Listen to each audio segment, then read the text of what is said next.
ఉదయం నుంచి మన టీవీలోను సోషల్ మీడియాలోను హల్చల్ చేస్తున్న విషయం ఏంటంటే ఎమ్మెల్సీ అనంతబాబు యొక్క న్యూడ్ వీడియో బయటకు రావడం. నిజంగా ఈ రోజు ఈ విషయాన్ని చెప్పుకోవాలంటేనే చాలా సిగ్గుపడాల్సినటువంటి పరిస్థితి. ఎందుకంటే నియోజకవర్గంలో ఇలాంటి పరిస్థితులు కూడా చోటు చేసుకుంటాయా, ఇలాంటి వారు కూడా ఉన్నారా అని ఈ రోజు చాలా మంది ఫోన్ చేసి చాలా రకాలుగా మాట్లాడడం అడగడం కూడా జరుగుతూ ఉంది. నిజంగా ఈ ఎమ్మెల్సీ అనంతబాబు అనే వ్యక్తి ఒక న్యూడ్ వీడియో ఒక మహిళతో అక్రమ సంబంధాలు ఏర్పాటు చేసుకుని ఆ అమ్మాయితో ఏదైతే వీడియో కాల్ మాట్లాడుతూ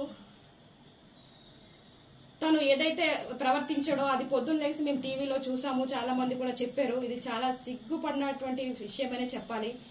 తిరిగి ఇంత తప్పు చేసింది కాకుండా నేను కాదు మార్పింగ్ చేశారు, నేను ఏదో పిల్లలకి ముద్దులు పెడుతున్న వీడియో తీసేసి అది ఈ విధంగా క్రియేట్ చేస్తా ఉన్నారు, నా పైన తప్పుడు ప్రచారం చేస్తా ఉన్నారు, ఎవరో డబ్బుల కోసం ఇలా చేస్తా ఉన్నారనేసి ఆ ఎమ్మెల్సీ అనంతబాబు అనే వ్యక్తి చెప్పడం జరుగుతుంది. దాంట్లో అసలు నమ్మశక్యమైన విషయం ఏదైనా ఉందా? టీవీలో మనం చూసాము, అతని మెడపై ఉన్న చైను, అతను వాడుతున్నటువంటి చేయికి వేసుకున్న ఉంగరాలు సేమ్ వీడియోలో ఏవైతే ఉన్నాయో అక్కడ ప్రజెంట్ ఇప్పుడు ఆయన వేసుకుని తిరుగుతా ఉన్నాడు.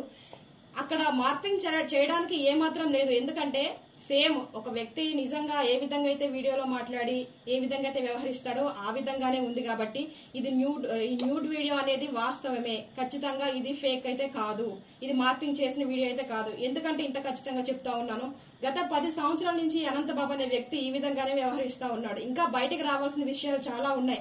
అతనికి భయపడి చాలా మంది మహిళలు ఇంకా లోపలే కుమిలిపోతున్నటువంటి పరిస్థితులు.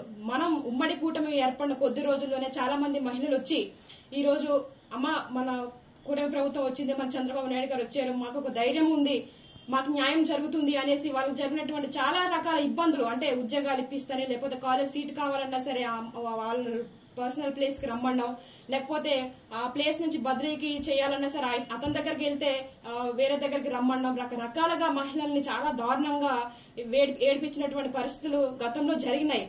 ఇప్పుడు ఇవన్నీ కూడా ఒక్కొక్కటిగా బయటకు వస్తా ఉన్నాయి. నేను ఒకటే అడుగుతా ఉన్నా, జగన్మోహన్ రెడ్డి నిజంగా నీ పార్టీ మహిళలకి ఇచ్చేటువంటి విలువ ఇదేనా అని అడుగుతా ఉన్నాను.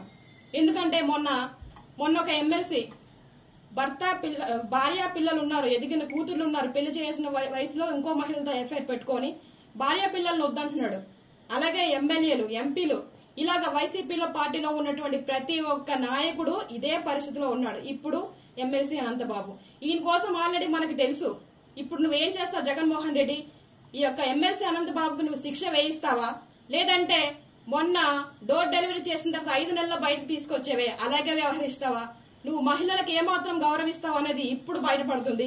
కాబట్టి జగన్మోహన్ రెడ్డి, నువ్వు నీ పార్టీ నిజంగానే మహిళల పక్షపాతి అని చెప్తా ఉంటావు కదా, మహిళల తరపున ఎప్పుడు ఉంటుంది, మహిళలకు ఎప్పుడు కూడా ఉన్నతమైన స్థానాల్లోనే మా వైసీపీ ప్రభుత్వం ఉంటుంది అనేసి చాలాసార్లు చెప్పావు. ఇప్పుడు ఏం మాట్లాడతావు జగన్మోహన్ రెడ్డి అని కూడా నేను అడుగుతా ఉన్నాను. మిగతా ఎమ్మెల్యేలు, ఎంపీలు కూడా ఇదే ప్రశ్న వేస్తా ఉన్నాను. ఒకసారి మీరు ప్రశ్నించుకోండి. టీడీపీ కార్యకర్తల్లో ఉన్నటువంటి నాయకులు ఆ విధంగా వ్యవహరిస్తా ఉన్నారా, లేకపోతే వైసీపీ పార్టీలో ఒక పదవి మోహంతో ఏ విధంగా వ్యవహరిస్తా ఉన్నారు మీకే కళ్ళకు కట్టినట్టు కనబడతా ఉంది. ఈ రోజు నిజంగా సమాజం సిగ్గుతో తలదించుకోవాల్సిన పరిస్థితి. ఇలాంటివి చూడాలంటేనే భయంకరంగా ఉన్నాయని చాలా మంది చెప్తా ఉన్నారు. ఒకసారి మీరే ఆలోచించుకోవాల్సిన పరిస్థితి. గతంలో డోర్ డెలివరీ చేసి ఒక దళితుడిని చంపేశారు. అది కూడా ఒక మహిళ వల్లే ఆ వ్యక్తిని చంపారన్న విషయం కూడా మా అందరికి ఇప్పటికీ చాలా మందికి తెలుసు. ఇప్పుడు ఆ విషయాన్ని కూడా మీ ప్రభుత్వం హయాంలో ఏం చేశారంటే దాన్ని కప్పపూర్తి చేసి కొందరు నాయకులు లేకపోతే కొందరు ఐఏఎస్ల సహకారంతో, ఐపీఎస్ల సహకారంతో ఆ కేసుని అలా దారి మళ్లించి ఆ పాపం చనిపోయిన వ్యక్తి కుటుంబానికి ఎటువంటి న్యాయం జరగకుండా చేసినటువంటి పరిస్థితులు చూసాం మేము. ఇప్పుడైనా సరే ఇతని వెనకాల అనుచరులుగా ఉండి 12 మంది వరకు అనుచరులు ఉన్నారండి. ఎలా అంటే ఈ అనంతబాబు ఏది చెప్తే అది చేస్తారు. పలానా దగ్గరికి వెళ్లి డబ్బులు తీసుకోరండి అంటే వాళ్ళు వెళ్ళి తీసుకొస్తారు. ఇతను వెళ్ళాడు ప్రత్యక్షంగా, పరోక్షంగా అతని యొక్క అనుసరణ. ఇలాగా మన రంపచోడవరం నియోజకవర్గం ఇంచుమించుగా 12 మంది వ్యక్తులు ఉన్నారు. వాళ్ళ పేర్లు కూడా నా దగ్గర ఉన్నాయి. ఏదైతే ఈ దళితుడు చంపేసినటువంటి కేసు ఉందో అందులో ఆ కాకినాడ బీచ్ లో 12 మంది వరకు కూడి ఆ అబ్బాయిని చాలా చిత్రహింసలు పెట్టి ఇసుకలో తొక్కేసి అంత దారుణంగా చంపినప్పటికీ కేవలం ఒక వ్యక్తి పైన కేసు నమోదు చేశారు. ఎంత తప్పండి అది? ఎందుకలా చేశారు? ఒక్క వ్యక్తి చంపగలడా? కారులోనూ అప్పటికే వీడియోలు ఉన్నాయి. అది కూడా ఆ వీడియో రికార్డింగ్ లో ఒక మహిళ కూడా ఉంది. ఆ మహిళ ఎవరు? ఆ మహిళతో అక్రమ సంబంధం ఏర్పాటు చేసుకున్నటువంటి అనంతబాబు ఈ విషయం ఈ యొక్క డ్రైవర్ కి తెలిసింది. ఎక్కడ ఇతను బయటకు చెప్పేస్తాడో మీడియా వాళ్ళకి చెప్పేసి నా పరువు పోతుందనే ఒక ఉద్దేశంతో ఆ వ్యక్తిని తీసుకెళ్లి ఆ సుబ్రహ్మణ్యం తీసుకెళ్లి కాకినాడలో చంపేసినటువంటి పరిస్థితి. ఇప్పుడు ఈ వ్యక్తుల పేర్లు కూడా బయట పెడతా ఉన్నాను. త్వరలోనే ఈ యొక్క డోర్ డెలివరీ చేసినటువంటి ఈ సుబ్రహ్మణ్యం అనంతబాబు కేసులో సుబ్రహ్మణ్యం కేసులో కూడా సిబిఎం ఎంక్వైరీ వేసేసి త్వరగా ఎంక్వైరీ చేసి ఇతను ఖచ్చితంగా శిక్ష పడాలని మనస్ఫూర్తిగా కోరుకుంటా ఉన్నాను. అంతేకాదు ఇతను ఇప్పుడు ఈ వీడియో బయటకు వచ్చిందనే కాదండి, రంపచోడవరం నియోజకవర్గంలో ఇతను చేసినటువంటి అక్రమాలు అన్ని కాదు. మీరు మొన్నే చూసుంటారు, ఎప్పుడూ మా నియోజకవర్గంలో ఒక మహిళని అంత దారుణంగా చంపేసినటువంటి పరిస్థితి ఎక్కడ లేదు. కానీ మొన్న తిమ్మాపురం కాలువలో ఒక మృతదేహం, ఒక మహిళ, ఇదిగోండి ఎవరో గుర్తు తెలియని మహిళ ఏలేరు కాలువ దగ్గర చంపేసి తలకి తల మొండనికి మొండం పడేసింది. ఇది ఎక్కడ జరిగింది, ఏంటి, ఏ మహిళ అన్న ఎంక్వైరీ కూడా ఇంకా లేదు.